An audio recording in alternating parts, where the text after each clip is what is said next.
உனக்கு தெரியுமா இந்தியா நகர்ந்துட்டே இருக்கு. எனக்கு தெரியுமே, இந்தியா வருஷத்துக்கு 1 சென்டிமீட்டர் நகர்ந்துட்டு இருக்கு.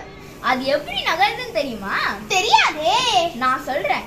20 கோடி வருஷத்துக்கு முன்னாடி பேங்கியன் ஒரு கான்டினென்ட்ல இந்தியா, ஆப்பிரிக்கா, ஆஸ்திரேலியா எல்லாமே சேர்ந்து இருந்துச்சு.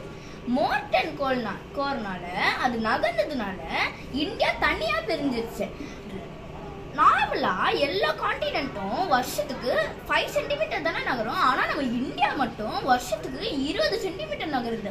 அது ஃபாஸ்டா யுரேஷியால மோதினால ஹிமாலயா உருவாகிச்சு. ஓ அப்படியா? அதனாலதான் இந்தியா 1 சென்டிமீட்டர் நகர்ந்துகிட்டே இருக்கா. ஹிமாலயா அதனாலதான் 1 சென்டிமீட்டர் வளர்ந்துகிட்டே இருக்கா.